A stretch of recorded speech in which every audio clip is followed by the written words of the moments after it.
San Diego, Patrick, welcome to the Savage Nation. Hi, Michael. Thanks for taking my call. There's a terrific film called Fog of War that chronicles LeMay as a person and as a general and gets into the relationship that he and McNamara had. And a very small point was when McNamara was a high-level statistician for the Air Force, he went to LeMay and said, the bombing raids you're doing over Tokyo, if you take these planes down 10,000 feet, you can burn Tokyo to the ground. It was a wooden city at the time. And this is what kind of soldier LeMay was. He said, McNamara, I'd have a couple pilots dead. And McNamara wait, he said what? Would kill a couple of my pilots. Oh.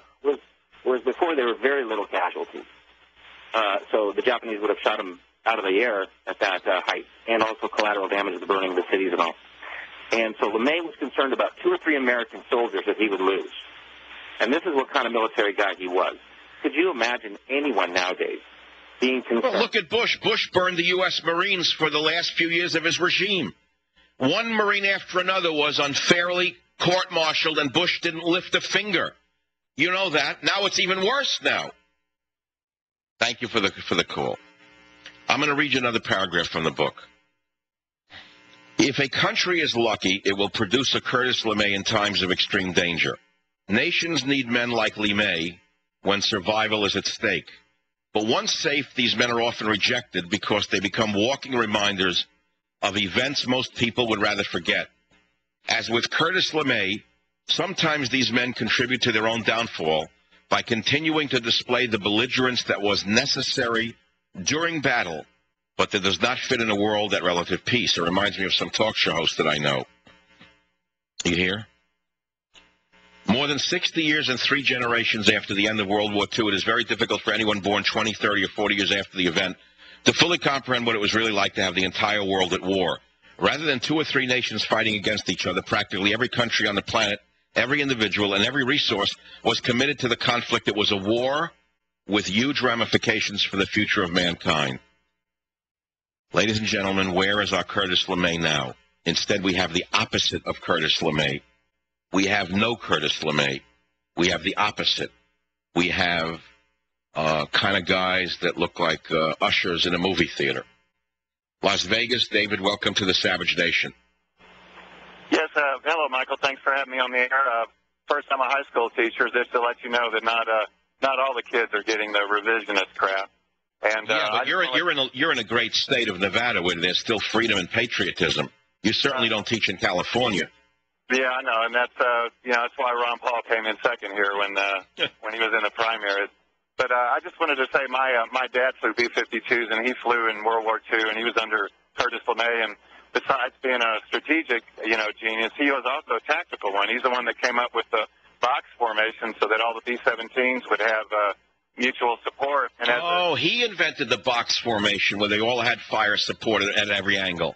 That was his doings, and as well as what the other gentleman said earlier about that. Since they weren't having effective high-level bombings on Japan, they did the low-level ones, and that's what really got him in there. So, it wasn't he was. So, David, has your dad passed on? Yeah, he did. Yeah. How old was he when he passed away? He was 88, and it was just last week, actually, when it happened. So. Oh, my God. Well, let's all salute your dad. What was his name, David? Yeah, we knew it was coming, and we were prepared for it. No, but I mean, please tell us so everyone hearing the Savage Nation can remember him. What was his name? Robert Lucian Perkins. God bless him, David. You're lucky to have had him as a father, and I thank you for calling the program. Oh, God help us with Obama as president, one pacifist socialist. It's a president with training wheels that we have. We have a president with training wheels in office. This man is the commander-in-chief, a pacifist socialist on the order of Neville Chamberlain, a man who goes to Russia and agrees to cut 1/3 of our nuclear stockpiles. It's unbelievable to me what is going on. Something is wrong with this whole picture. Something is very, very wrong. No, sirree, Bob. Harry in Florida, welcome to the Savage Nation. Hey, Mike. Curtis LeMay, if I'm not mistaken, also established NORAD, drilling into the Colorado mountains as forward observation for during the Cold War, and also established a peripheral warning system that extended over the North Pole. Well, you know what's interesting is Obama could convert those missile silos into birthing clinics for illegal aliens.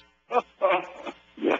You know, think of all of the military money that's going to waste that Obama can now divert to birthing clinics for illegal aliens so that they have as many babies as they want. Well, Mike, you know, I saw the interview that Curtis LeMay gave under the wing of a B-52 during the Vietnam War, and he was asked, what are we doing wrong? What are we not doing? And he said we should bomb North Vietnam back to the Stone Age and not leave anything higher than 3 feet in the entire country until they unconditionally surrender. We had the firepower to do it. China was weak. The Russians were substantially weaker. We could have brought the North Vietnamese to their knees in a matter of weeks if we had had the will and saved a lot of... Let's look back. Let's look at this in retrospect. Why were we in Vietnam to begin with is the question. I don't even think we belong there. You look back now, all these men who died, all these men who were injured, all the civilians who were killed for what? Vietnam today is a modified communist/capitalist nation at relative peace. Why were millions of people killed? For what reason? I mean, you want to think about it. But once you unleash a military, you should unleash them to win, not to lose. So I understand what you're saying, but this is a very difficult question in a sense. I don't believe we should have been in Vietnam. It was the CETO Treaty, that Southeast Asian Treaty Organization, where attack on one is an attack on all. So we were treaty bound. Well, I believe who got us into Vietnam, let's not forget, it was a Democrat named John Fitzgerald Kennedy. I think people forget that. They like to think Republicans are warmongers. It was John Fitzgerald Kennedy who got us into Vietnam. Let's never forget that. It was a gigantic tactical and strategic error, in my opinion.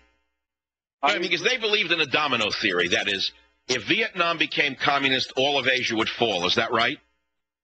That's it, yeah. Well, all of Asia has fallen. It's all communist, basically, one way or the other.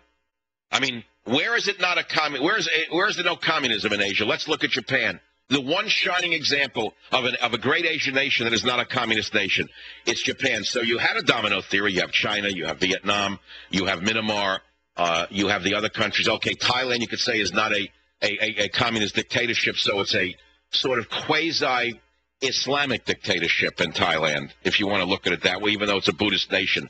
You have the military now basically running things behind the scenes. It's not a communist nation. It certainly didn't fall to communism, did it? No, I think the Vietnam was a replay of the Koreas, like North and South Korea. I think that's the way that JFK saw it, just like Harry Truman. I think he wanted to be another Harry Truman. But what I'm saying is, looking back today, how many years later, how many years ago was Vietnam? For God's sakes, you're talking about 1965, 66. You're talking about 40 years ago, right?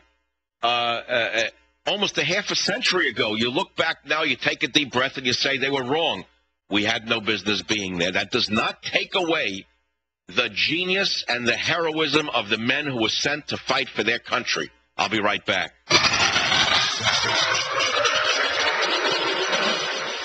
The fusion of entertainment and enlightenment. I'm Glenn Beck, weekdays, noon to 3 on Talk 910 KNEW.